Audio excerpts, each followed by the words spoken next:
গুরুচণ্ডালীর গল্প ও কবিতা পাঠের আসরে আজ শোনাব প্রায় এক দশক আগে প্রকাশিত একটি গল্প, যা আজও সমান প্রাসঙ্গিক। গল্পের নাম পেন্ডুলাম। যে বই থেকে নেওয়া হয়েছে সেটিরও নাম পেন্ডুলাম। লেখক জয়ন্ত দে। পড়ছি অমিতাভ। আমার বাবার একটা ঘড়ি ছিল, ছোট গোল টেবিল ঘড়ি, পেতলের বডি, আঁকা বাঁকা চার পায়ের উপর দাঁড়ানো, তারই মাঝে ঝুলছে পেন্ডুলাম, ঠিক যেন পঞ্চম জর্জ মার্কা রূপোর টাকা। ওদিকে তাকালেই চোখ আটকে যাবে। কি নিষ্ঠার সঙ্গে গোলকটা দুলে চলেছে অবিরত। গোল ডায়ালে উড়ন্ত ডানা, ডানায় ফুল লতাপাতার কারুকাজ। ছোট ছোট পাতাগুলো সবুজ, ফুল লাল, আর ডাল পাতার আউটলাইন হলো কালো রেখার মিনে। এখন অনেক রঙই উঠে গেছে, ঠিক যেন নখ দিয়ে খুঁটে খুঁটে তুলেছে কেউ। মাসে একবার দম দিত বাবা, আর প্রতিদিন সকালবেলা সাফসুত্র। কটসুলের বড় একটা কাপড় ছিল, সেটা চার ভাঁজ করে পাতা থাকতো তলায়, যেন ঠাকুরের আসন পাতা হয়েছে, এত যত্ন। আমাদের বাড়ি যেই আসতো তার চোখে পড়তো, চোখ আটকে যেত। বাবা বুঝতো, আমিও বুঝতুম, আর চোখে বাবাকে দেখতুম। বাবার বুক ফুলে উঠেছে, মুখখানা ভারী, লাল লাল ছোপ, নাকের পাটা ঠেলে নিখুঁত হচ্ছে। মনে হতো বাবার সাদা চুলের মাঝে দু একটা কালো চুল ঝলসে উঠছে বিদ্যুতের মতো। আমার ভেতরে তখন গুম গুম ধ্বনি, যেন যুদ্ধ জয়ে, যেন শিকারে। বাবার দিকে তাকিয়ে থাকতুম, বাবা কত বড় হয়ে যাচ্ছে, আর আমি কত ছোট। ঘড়িটা ছিল সেলফের উপর, অনেকটা ফাঁকা জায়গায়। লম্বা টানা বুক সেলফের ছাদ দুভাগ করেছে টেরাকোটার পাহারাদার। গোল গোল চোখ, এ হাতে বল্লম, ও হাতে ঢাল, বুক চিতিয়ে শটান পাহারা দিচ্ছে। ডাইনে এলোমেলো পেনের ঝুড়ি, ধূপদানি, ফ্লাওয়ার ভাস, কাগজ কাটার ছুরি আর একটা ফটো স্ট্যান্ড। আর পাহারাদারের বাঁয়ে ঢাল ধরা হাতের দিকে শুধু ঘড়ি, একা, রাজকীয় ভঙ্গিতে দু ডানা উড়িয়ে দাঁড়িয়ে। রোমান হরফ ছুঁয়ে ছুঁয়ে দুটো কাঁটা, ঘন্টায় ঘন্টায় মৃদু মিষ্টি শব্দ। ফলে হয়তো সবার নজর পড়তো, আর নজর পড়লে যা হয় তাই। যে আসতো আমাদের বাড়ি সেই বলতো ঘড়ির কথা, নানা জনে নানা কায়দায় বলতো। ওটা অমন আলাদা কেন, একা কেন? বাহ, খুব সুন্দর তো, পুরনো বুঝি, ঠিক টাইম দেয়, সে আমলের জিনিস নিশ্চয়, এখন টাকা দিয়েও মিলবে এমন জিনিস, ইত্যাদি ইত্যাদি। আমার মনে হতো এইসব প্রশ্ন নানা কৌতূহলে ঘড়িটা গম্ভীর হয়ে পেন্ডুলাম আরো দ্রুত করে দিত। কিন্তু বাবা এইসব নানা কায়দার প্রশ্নে একটাই উত্তর দিত, ওটা আমার জাতের নয়, বিজাতের। বিজাত? বিজাত মানে? ঘড়ির আবার জাত বেজাত? বাবা তখন গল্পটা শুরু করত, ঘড়ির গল্প। এই গল্পের সঙ্গে জড়িয়ে থাকতো বীরত্ব, যৌবন, ইতিহাস। আমি শুনেছি, বহুবার শুনেছি, মুগ্ধ হয়ে শুনেছি। যারা আসতো তারাও শুনতো। 1946, বাবার মাথার অসংখ্য সাদা চুলের ভিড়ে কালো চুল দু একটা ঝিলিক দিয়ে ওঠে। সেই ঘড়ি একদিন রাতে বন্ধ হয়ে গেল। সকালে মুছতে গিয়ে নজর পড়ল বাবার। ও ঘর থেকে আমাকে ডাকলো, বলল, 1 তারিখ দম দিয়েছিলুম, মনে আছে, তবে বন্ধ হলো কেন? স্তব্ধ পেন্ডুলাম, শেষ বেজেছে 2:20। বুকের ভিতর মুচড়ে উঠল। 1 তারিখ, 1 তারিখে তুমি ঠিক দম দিয়েছিলে? নিশ্চয়, 1946 থেকে। আমার এত বছরের অভ্যাস, ভুল হবার নয়। তবু আরেকবার দম দিয়ে দেখো। বাবা নরম হাতে ঘড়ির চাবিতে হাত দিল। পাকে পাকে চাবি ঘুরল, পেন্ডুলাম দুলিয়ে দেওয়া হলো আঙুলে। কাঁটা নিথর, পেন্ডুলাম নিঃশেষ হয়ে এলো। বাবার মুখে ছুরি কাটা ফালা ফালা বলি রেখা। কি করা যায় বলতো? একটা ভালো দোকান দেখে সারাতে হবে। তবে ভালো একটা মেকানিক ধরে নিয়ে আয়। অফিস যাবার পথেই ঘোষওয়াচে গেলুম। আমাদের ঘড়িটা আউট অফ অর্ডার, একজন ভালো কাউকে যেতে হবে। এই ঠিকানা, কখন যাবেন? দোকানদারের এক চোখে ঠুলি, অন্য চোখ কাঁপিয়ে বলল, এখান থেকেই তো বাসে ওঠেন, কাল অফিসে যাবার পথে দিয়ে যাবেন, দেখে রাখবো।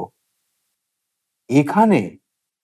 বাবার মানে এখানে তো ঘড়ি আসবে না, বাড়ি যেতে হবে। দোকানদার খোলা চোখ কুঁচকায়। কেন, ভাবছেন পার্টস ঝেড়ে দেবো? বাইরে গিয়ে সাইনবোর্ডটা দেখুন। আমাদের বুঝলেন গুডউইল আছে। না না, পার্টস ঝাড়ার কেস নয়, আসলে এখানে আসবে না। আমার বাবা বুঝলেন, তার যৌবনে ঘড়িটার সঙ্গে একটা হিস্ট্রি, ফাইট জড়িত আর কি। এবার দোকানদার খোলা চোখ বন্ধ করলো। বেশ বুঝলাম, থুলির পাইপের ভেতর দিয়ে আমাকে দেখছে। খুব অস্বস্তি লাগছে, মনে হচ্ছে আমি একটা খারাপ ঘড়ি। শরীর নাটবল্টু খুলে ডালা উল্টে দেখছে। থুলির ভেতর তার চোখ সরু হয়ে জ্বলছে। আমার অসুখ ধরছে, কোন পার্টস গেছে বুঝতে চাইছে। বুকের ভেতর ঢক ঢক পেন্ডুলাম দোলে। আমার দুটো হাত যেন ঘন্টা আর মিনিটের কাঁটা। 3 নম্বর হাত সেকেন্ডের কাঁটা। বেটা আবিষ্কার করে ফেলেছে। ওই হাত মানে কাঁটা বেশি চলে কিনা, না চললে সব অচল। আমি অচল, বেয়ারা পিয়ন অচল, মানে ফাইল অচল। তাই খেতে হয়, তাই খাই। আমি না খেলে বেয়ারা পিয়ন খাবে না, ওদের সংসারে না বিশ্বাস। ঠিক আছে, আমি না খেয়ে ওদের ঢালাও পারমিশন দিলাম, তখন আমার বাঁধা মাইনে। আর খেয়ে দে ওরা আমার উপরে, আঙুল ফুলে কলা গাছ। তাও কাঁঠালি চাপা হলে হতো, দেখি মর্তমান। কি লাভ জবানি। আমার সহ্য হলো না, তাই খেলাম। খুব কষ্ট হতো। কলেজে বামপন্থী রাজনীতি করতুম, এখনো মনে প্রাণে বাম। বাবা কাঁধে হাত রাখলেন, নৈতিক সাহস দিলেন। ঘুষ বললেন না, বললেন উপরি। আত্মীয় স্বজন, বন্ধু বান্ধব, মেয়ের বাবা সবাই জানলো উপরি। মাইনে ছাড়াও উপরি আছে। সবাই বলল, বেশ ভালো ভালো, যা দিনকাল, না হলে হাঁড়ি ঠক ঠক। বাই বাই ঘুরছে আমার সেকেন্ডের কাঁটা। ব্যাটা ঠুলি চোখে দিয়ে দেখছে, কেমন যেন একটু লজ্জা লজ্জা করলো। কি লজ্জা, কি লজ্জা। এবার মনে হলো নির্ঘাত বেশি চাইবে, উপরির সন্ধান পেয়েছে। দোকানদার ঠুলি নিচু করে বলল, বুঝলুম, সেন্টিমেন্ট। মনে মনে ভাবলুম, বাহ, বেড়ে ডায়াগনোসিস হয়েছে। মুখে বললুম, ঠিক ধরেছেন, বাবার বয়স হয়েছে তো। কিন্তু হিস্ট্রি, সেন্টিমেন্ট এসব দিয়ে কিছু হবে না। বুঝলেন, দুটো ব্রিজ, আপার আর লোয়ার, মাঝে ঘুরছে গোয়িং সাইডের মেন হুইল, তারপর ফার্স্ট, সেকেন্ড, থার্ড হুইল। একদম মাঝ মধ্যেই মানে কেন্দ্রে স্কেপম্যান স্প্রিং লিভার, ওদিকে অ্যালার্ম সাইডের হুইল। এই তো হলো খেল। নিয়ে আসুন, সারিয়ে দেব। হিস্ট্রি, সেন্টিমেন্ট ওসব ফালতু পার্টস ছেঁটে দিন। ঘোষ ওয়াচই ছেঁটে দিলুম। গুডউইল ঝুলে রইল। এবার অন্য দোকান। অফিস ফেরতা 2 স্টপ আগে নামলুম। করুণাময়ী মোড়, পারফেক্ট টাইম। বাড়ি যেতে হবে, এই যে ঠিকানা। বাড়ি যেতে হবে ঘড়ি দেখতে? না দাদা, টিভি, ফ্রিজ, এমার্জেন্সি পেশেন্ট এদের জন্য বাড়ি যাওয়ার সিস্টেম আছে, এখনো ঘড়ির জন্য চালু হয়নি। হলে বাড়ি গিয়ে দেখে আসবো, ঠিকানা রইল। হাঁটতে হাঁটতে এবার সোনামণি ঘড়ি ঘর। ঘড়ি কি সোনার? Costly stone? তবে পিতলের জন্য এত? থেকে যে সব জোটে কে জানে বাবা। বাবাকে বললুম হবে না, কেউ বাড়ি আসবে না, বাড়ি আসার সিস্টেম নেই। বাবা বলল সিস্টেম? সিস্টেম আবার কি? এই জন্য বাঙালির ব্যবসা হয় না, ফুলবাবু সব। খদ্দেররা সব আসবে, তেনারা যাবেন না। বাড়ি এলে এক্সট্রা কিছু তো পেতিস, তা না। সত্যিই তো, কাউকে এক্সট্রার কথা কিছু বলা হয়নি। মনে মনে ভাবি বললে হয়তো রাজি হতো। ইস, কিন্তু এই কথা কি আলাদা করে বলার? এলে নিজেরাই ঠিক করে নিত। তবে বুক সেলফের উপর বন্ধ ঘড়ি, একটু দূরে টেরাকোটার পাহারাদার। এবার বন্ধ ঘড়ি দেখে নানান প্রশ্ন, কিন্তু উত্তর বাবার একটাই। জাত বেজাত থেকে শুরু করে বীরত্ব যৌবন দেখিয়ে বাঙালির ফেলমারা ব্যবসার গল্প। কি আশ্চর্য! সবাই শুনল বসে। দুদিনে আমারও মুখস্থ হয়ে গেল। আরো দুদিন গড়ালে বাবা সেন্টিমেন্ট একটু ঢিলে করলো। বলল মরতে হলে জাত বদ্যির হাতে মরাই ভালো। এই হরিদেবপুর কুঁদঘাটের মেকানিক নয়, বরং তীর্থক্ষেত্র, রাধাবাজার যা। চেয়ারে ব্যাগ ঝুলিয়ে, ফাইলে পেপার ওয়েট চাপিয়ে, মাথার উপর ফ্যান ঘুরিয়ে রাধাবাজার গেলুম। এ দোকান সে দোকান জাত বদ্যি খুঁজছিলুম। শুনেছি ডাক্তারদের চেহারা দেখেই পেশেন্ট হাফ ফিট। এও সেরকম জাত বদ্যি। জাত বদ্যি চাই একজন। এ দোকান ও দোকানে চোখ রাখি। দাড়ি, টুপি, চিকনের পাঞ্জাবি, সুরমা, মেহেন্দি। কি করি?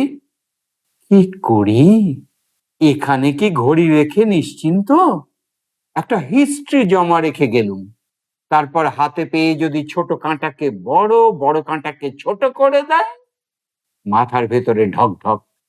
হাতে পেলে কি না করতে পারে। আমাদের অফিসের বিকাশ মইনকে বলে, গভর্নমেন্ট ফর্ম করুক, তোদের হাতে পাই, এত চুদুর বুদুর সব পন্দে দিমু। তবে কি যে করি, হতাশায় বুকের ভেতর পেন্ডুলামের সুতো ছেড়ে ঢং, এবং সব শেষ। বাবা বলে সব ভারতবর্ষের মানুষ জাগছে।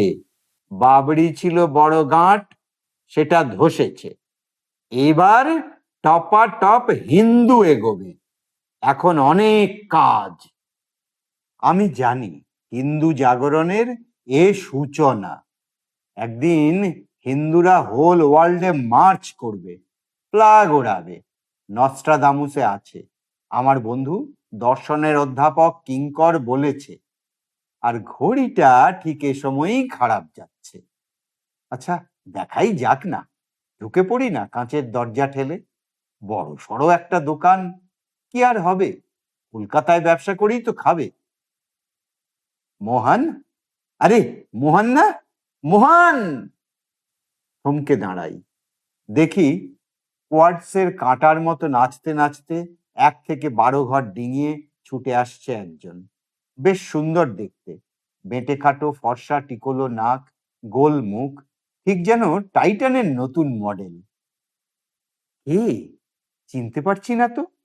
টুকরো টুকরো আয়নার মধ্যে আমি, অ্যাংলো সুইচ, HMT, টাইটান, টাইমেক্সের মধ্যে আমি, রং বেরঙা ডায়ালের কাছে আমি।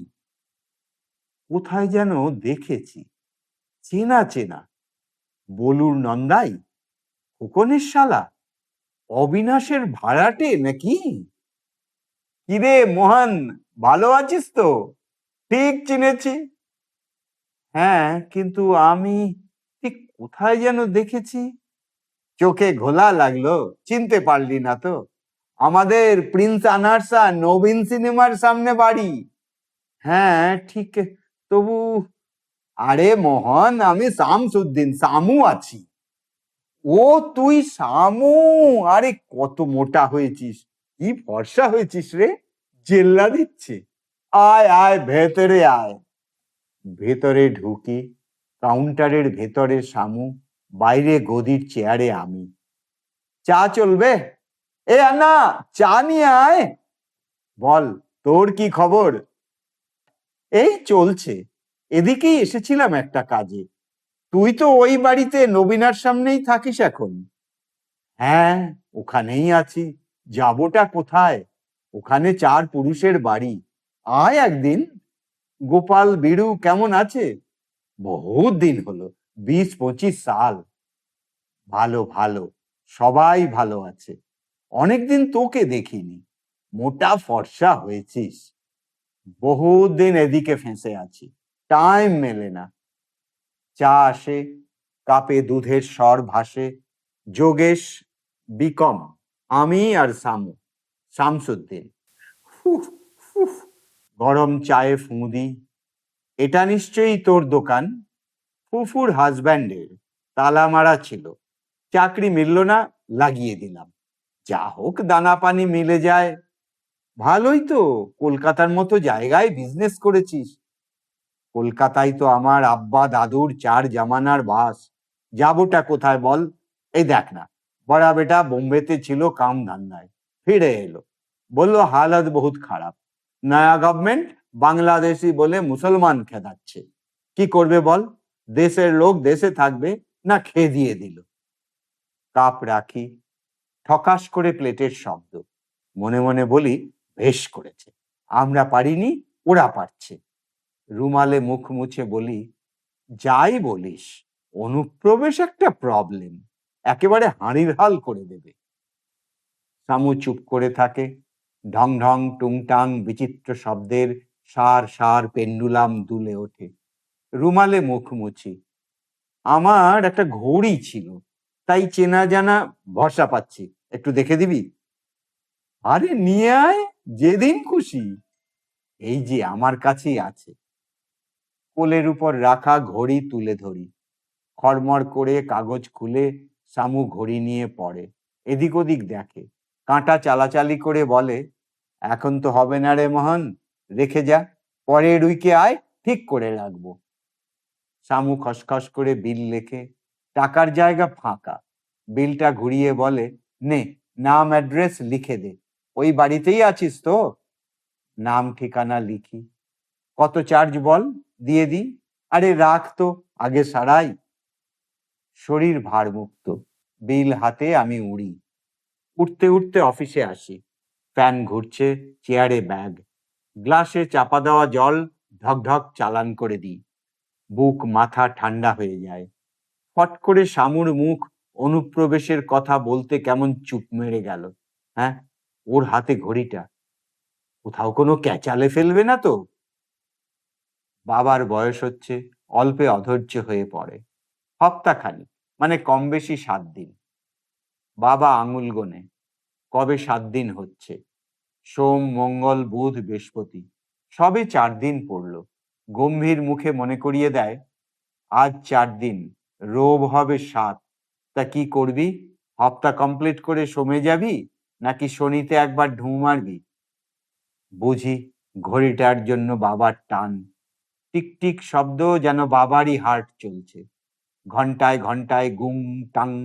বাবা চাঙ্গা হচ্ছে, যৌবনে ফিরে যাচ্ছে, কিংবা ওটা নাড়াচাড়া করা হয়তো এক অভ্যেসে দাঁড়িয়ে গেছে।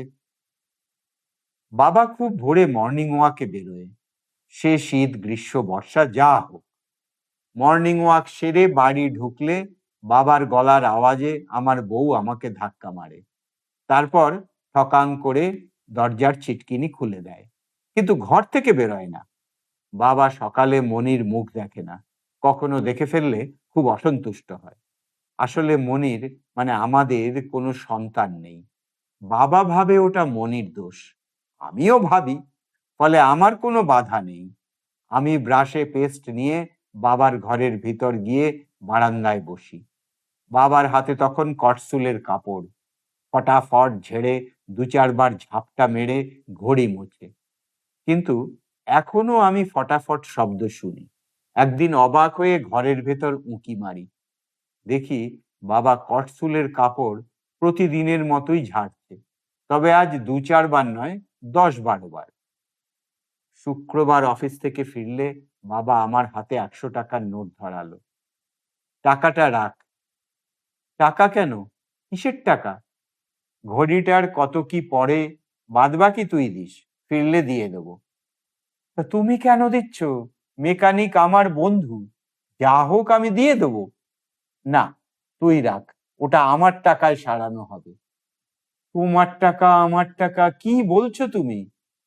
আমার জিনিস আমার টাকাতেই সারানো হবে। আড়ালে বউ বলল, ছাড়ো তো, তুমি একটু বেশি বেশি আছে তাই দিচ্ছে। কোনো কিছুতেই তো হাত দিয়ে জল গলে না, সব বুকের ভেতরে যক্ষের মতো আঁকড়ে রেখেছে।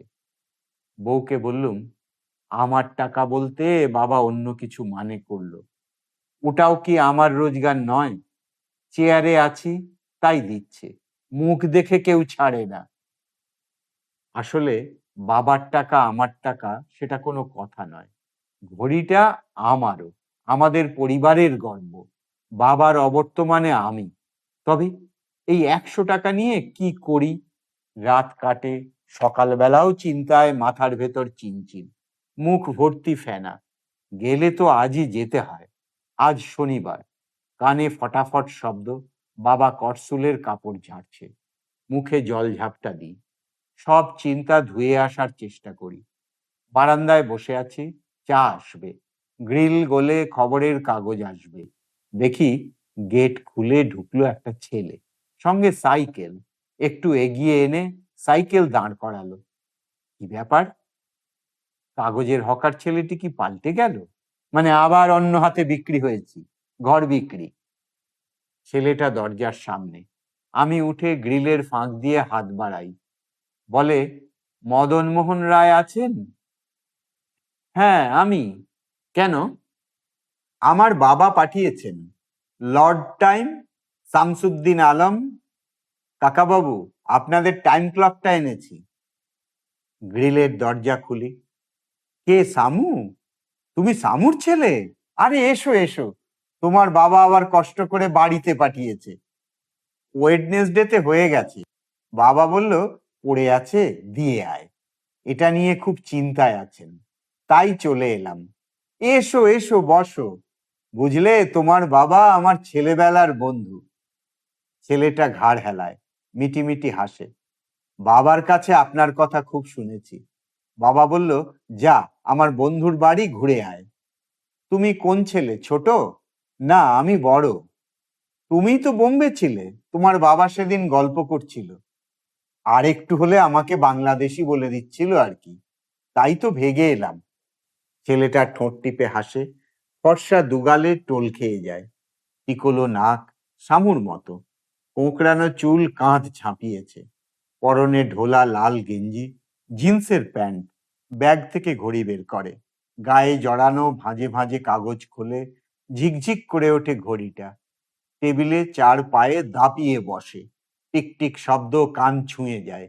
গলা কাঁপছে, গলা তুলে ডাকি, বাবা, বাবা। বাবা বেরিয়ে এসেই ঘড়ি দেখে, ধপাস করে চেয়ারে বসে পড়ে। দু হাতে উইনার্স কাপের মতো ঘড়ি তুলে নেয়। বাবার গলা বুঝে গেছে। কি হয়েছিল ওর? সব ঠিক আছে? ছেলেটা বলে, হ্যাঁ, তেমন কিছুই হয়নি, কোনো পার্টসে হাত দিতে হয়নি। পুরনো জিনিস একটু তেল খেলো, আটকে গেছিল আর কি। বাবা বুকের উপর ঘড়ি তুলে জামায় কাজ ঘষে। আমি বললুম, বাবা, এ আমার বন্ধুর ছেলে, বড় ছেলে। ওর বাবা আমার কলেজ ফ্রেন্ড। বাবা এক হাতে ঘড়ি বুকে চেপে অন্য হাত প্রসারিত করলো। আশীর্বাদ করি তোমরা ভারত মাতার সুসন্তান হও, সাহসী হও, কৃতী হও। বাবা চোখ বন্ধ করলো, চোখের কোণে চিকচিক করছে জল। নিস্তব্ধ, ঘড়ির টিকটিক শব্দও নেই। সে শব্দ যেন বাবার হৃৎপিণ্ডের ধকধকের সঙ্গে মিশে গেছে। আমি ছেলেটির মুখের দিকে চেয়ে আছি, ওর সারা মুখে আশ্চর্য এক আভা ফুটে বেরোচ্ছে। বাবা ঘড়ি বুকে চেপে উঠে গেলেন। একটা কাক ডেকে চলেছে একটানা। এই সাত সকালের রোদে কেমন তাপ, পিঠ বুকের কাছে চিড়বিড় করছে। ওকে জিজ্ঞেস করি, তা কি করবে ভাবছো? বাংলাদেশি বানিয়ে দিল, নইলে বোম্বের কাজটা তো ভালোই ছিল। দেখি কিছু একটা হয়ে যাবে এখানে। হ্যাঁ, ওই সব হিন্দুরা বহুত কড়া। চাকরির হালত তো খারাপ, বিজনেস করব। ঘড়ির কাজ শিখছি, অন্য ভাইরাও তো আছে, না হলে অন্য বিজনেসে যাব। মনে মনে ভাবি, হ্যাঁ, কলকাতা তো লুটে নেবার জায়গা।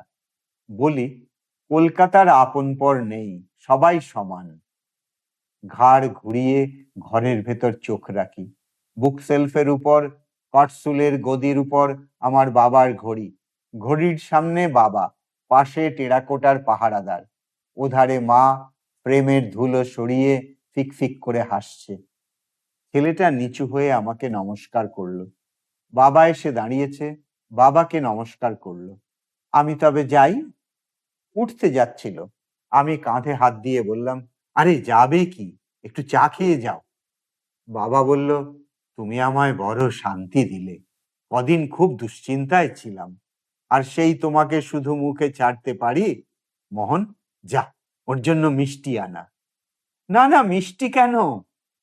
তা হোক, তুমি একটু বসো, আমি আসছি। ঘরে ঢুকে ফ্রিজ খুললুম, কিছু নেই, ফাঁকা। কিন্তু ভ্যাপসা গন্ধ ভেতর পর্যন্ত ছড়িয়ে গেল। কাজের মেয়েটিকে বললুম, লক্ষ্মী, যা তো 10 টাকার মিষ্টি নিয়ে আয়। বউ বলল, কে এসেছে এই সাত সকালে? ঘড়িটা দিতে এসেছে, তুমি ওর জন্য চা পাঠিও, আর লক্ষ্মীকে পাঠাচ্ছি মিষ্টি আনতে। বউ দুধ গুলছিল, মুখ ঝামটা দিয়ে উঠল, শুধু চা দাও, আর মিষ্টি দিতে হবে না। বাবা বলল, এখন না আনলে ভালো দেখায়? যা তো লক্ষ্মী। লক্ষ্মী এখন যেতে পারবে না। বাবা আর বাবা, যত আদিক্ষেতা। অগত্যা জামা টেনে পকেটে মানি ব্যাগ ঠেসে বেরিয়ে পড়লুম। ফিরে মিষ্টির প্যাকেট রান্নাঘরে জমা করে বসলুম বারান্দায়। গল্প খুব জমে উঠেছে। আমরাও ঠিক করে ফেললাম, একজন হিন্দু মরলে 10 জন মুসলমান মারব। আমাদের ভেতর তখন আগুন জ্বলছে। জিন্নার ডাইরেক্ট অ্যাকশন, লীগ প্রধানমন্ত্রী সোহরাওয়ার্দীর মুসলমান যুব সমাজকে সর্বশক্তি নিয়ে প্রস্তুত থাকার আহ্বান। এক একটা হিন্দুর দোকান লুট হচ্ছে। জওহরলাল, পান্নালাল, কমলালয় স্টোর্স, কেসি বিশ্বাসের মতো বড় দোকান। মুসলমান দোকান ওরা চিহ্ন দিয়ে রেখেছিল লুটের হাত থেকে বাঁচতে। এমনকি হাঙ্গামা হতে পারে ধরে নিয়ে মুসলমানদের জন্য অ্যাম্বুলেন্স মজুত রেখেছিল। লীগ প্রধানমন্ত্রীর গাড়িতে করে লীগের লোকদের জন্য ছোড়াছুড়ি, পেট্রোল, কেরোসিনও নিয়ে যাওয়া হয়। আমি শামুর ছেলের দিকে তাকাই, চোখ দুটো বড়, যেন ঠিকরে বেরিয়ে আসছে। ঠোঁট দুটো একটু ফাঁকা, শুকনো, খটখট করছে। বুঝতে পারি মুখ দিয়েই এখন বাতাস চলছে ওর। নিচুস্বরে বলি, বাবা। কিন্তু ওরা বোঝেনি আমরাও ভেতরে ভেতরে তৈরি ছিলাম। ন্যাকড়ার বল বানিয়ে কেরোসিনে চোবানো হলো, বোমা বাঁধা হলো। এমনকি টেরিটোরিয়াল আর্মিতে কাজ করে এরকম কিছু লোক বন্দুকের যোগান দিল। বোমা, লাঠি, বন্দুক নিয়ে গঠিত হলো প্রতিরোধ বাহিনী। এরপর বাবা কি বলবে আমি জানি। বাবা আজ সংক্ষেপে বলছে, তবু আমি জানি বাবা কি বলবে। ছেলেটি কঠিন চোখে বাবার দিকে তাকিয়ে আছে। আমার বুকের ভেতর ছটফট করছে হাওয়া। বাবাকে থামাতেই হবে। গলা তুলে ডাকার চেষ্টা করি, বাবা, বাবা। ও বাবা হুঙ্কার দিয়ে ওঠে, বন্দে মাতারাম। পিয়ার্স লেনে, সাগর দত্ত লেনে প্রচুর হিন্দু মরছে। ঠিক হলো, একটা হিন্দুর লাশ দেখলে 10টা মুসলমানের লাশ ফেলতে হবে। একদিকের হিন্দুদের রেস্কিউ করলাম, অন্যদিকে হিন্দু হত্যার বদলা। লাশে লাশে ভরে গেল কলকাতা। আর এ সময়ই লুটে এনেছিলাম এ ঘড়ি এক মুসলমানের অন্দরমহল থেকে, সেই 1946। আজ কত বছর, কত বছর হলো? ওর মুখে আঁকা বাঁকা ঘাম নামছে, চোখ দুটো লাল, নাকের সামনের গুলটি পাকিয়ে ফুলে উঠেছে, দুহাত শক্ত হয়ে মুষ্টিবদ্ধ হচ্ছে। শামুর ছেলে এখন পিঠ সোজা করে বসে, যেভাবেই হোক বাবাকে থামাতে হবে। আমি বাবাকে থামানোর জন্য প্রাণপণ চিৎকার করে উঠি, বাবা, বাবা! বাবার মুখ লাল, থমথমে। আমার থেকে আরো জোরে চিৎকার করে বাবা, থাম, একদম চুপ করে থাকবি, কাপুরুষ, নপুংসক! আমার বুকের ভেতর ধক করে ওঠে, সেই কাপুরুষ, সেই নপুংসক! দেশের জন্য কি করেছিস তোরা? কি করেছে তোদের জেনারেশন? সব কাপুরুষের বাচ্চা, সব নপুংসকের দল। আমি শূন্যে চাপড় মেরে চিৎকার করে উঠি, আমরা বাবরি মসজিদ ভেঙেছি, আর কি চাও তোমরা? বাবার স্বর নামে, কণ্ঠনালীর ধুকপুক ওঠানামা করে। উথলে ওঠা দুধে যেন জল পড়েছে। বাবা নিজের বুকে দুহাত চেপে বলে, হ্যাঁ, ওই একটা অ্যাচিভমেন্ট তোদের জেনারেশনের, কিন্তু আমরা তোদের কাছে আরো অনেক কিছু আশা করেছিলাম। আমার নাভি থেকে কথা ওঠে, আমরা ভারতকে হিন্দু রাষ্ট্র বানাবো। বাবা চেয়ার ছেড়ে উঠে ঘরে যায়, ঘড়ির সামনে থুম মেরে দাঁড়ায়। শামুর ছেলেও চেয়ার ছেড়ে ওঠে। আমি চলি। আরে, তোমার নামটাই তো জানা হলো না। আমাকে ঘড়ির চার্জটা দেবেন, 200 টাকা। 200 টাকা? ভাবি এই বললে কিছু হয়নি, আটকে গেছে, একটু তেল খেলো। তবে তার জন্য 200? ব্যাগ খুলে টাকা দিই, চলি। তোমার জন্য মিষ্টি, খেয়ে যাও। কোনো প্রবলেম হলে দোকানে আসবেন। ছেলেটা লাফিয়ে বেরিয়ে যায়। ঘরের ভেতর টুংটাং 8টার ঘন্টা পড়ে। অনেক দিন পর। পরদিন সকাল, 7 সকালে গেট খুলে শামসুদ্দিন বাড়িতে ঢুকলো। ওকে দেখে অবাক হলাম প্রথমে, এই 7 সকালে কি ব্যাপার? তারপরই ভাবি, 200 টাকা ঝেড়েছে, তাই লজ্জার খাতিরে দেখতে এসেছে কেমন আছে ঘড়ি। আবার খারাপ হলে ওকেই যাতে সারাতে দিই, সেই লাইন আর কি। দরজা খুলে হেসে বলি, কিরে তুই? অবাক হচ্ছিস? আসতে নেই বুঝি? কতদিন আসা হয়নি এদিকে, তাই চলে এলাম।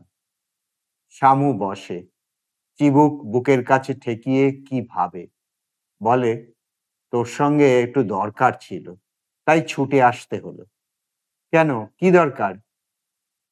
কাল আমার বড় বেটা এক মস্ত অন্যায় করে গেছে, তাই আমাকে ছুটে আসতে হলো। শামু বুক পকেটে হাত দেয়। আমি ওকে বলিনি কোনো টাকা নেবার কথা, তবু কেন যে বড় বেটা টাকা নিল বুঝলাম না। তারপর 200 টাকা শামসুদ্দিন আমার হাতে গুঁজে দেয়। এখনকার ছেলেদের কিছু বুঝি না, বুঝলি? এখান থেকে ফিরে গিয়ে টাকাটা আমার কোলের উপর ছুঁড়ে দিল, বলল ঘড়ির মেরামতের চার্জ। তারপর স্নান সেরে ছুটলো মসজিদে, অথচ অন্য সময় বলে বলে পাঠাতে হয়। কাল কেমন যেন, অথচ তোর বাড়ি আসার সময় বারবার বলে দিয়েছিলাম আমার বন্ধু লোক আছে। অথচ কেন যে এমন করলো, কেন যে হঠাৎ 200 টাকা নিয়ে গেল, তাই ছুটে এলাম। ওকে মাফ করে দিস। একটু থামে শামসুদ্দিন, ওর ফর্সা মুখ লাল, ঘামের নকশা সারা মুখে। পকেট থেকে সাদা রুমাল বের করে মুখ মোছে, যেন বুক ভরে বাতাস নেয়। নিয়ে বলে, ঘড়ি নিয়ে কোনো দুশ্চিন্তা করিস না, এ ঘড়ি এখনো বহুত দিন সার্ভিস দেবে, বহুত দিন। বাড়ির ভেতর থেকে বাবার গলার শব্দ, কাশির শব্দ, পায়ের শব্দ বারান্দার দিকে এগিয়ে আসছে। আমি চেয়ার ঘুরিয়ে ঘরের দরজা আড়াল করি, শামসুদ্দিনকে আড়াল করি। ফিসফিস করে বলি, তুই অনেকদিন পরে এদিকে এলি শামু, গোপাল বীরুর বাড়িতে যাবি? শামু চ, অনেকদিন কোথাও যাওয়া হয়নি, চল আজ চারজনে মিলে কোথাও ঘুরে আসি।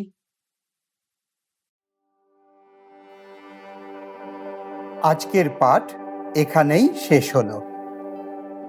ভালো লাগলে ইচ্ছে হলে লাইক শেয়ার করতে পারেন, সাবস্ক্রাইব করতে পারেন আমাদের চ্যানেলটি, যাতে নূতন পাঠের খবর সরাসরি পৌঁছে যায় আপনার কাছে। আমাদের বইগুলি পাওয়ার জন্য আমাদের ওয়েবসাইটে বা কলেজ স্ট্রিটে পুঁটিরামের উল্টো দিকে আমাদের দোকানে অথবা ফোনে যোগাযোগ করতে পারেন। ঠিকানা আর ফোন নাম্বার এই ভিডিওর ডেসক্রিপশনে দেওয়া আছে। আমাদের পাঠের আসরে অংশ নেওয়ার জন্য আপনাকে অসংখ্য ধন্যবাদ।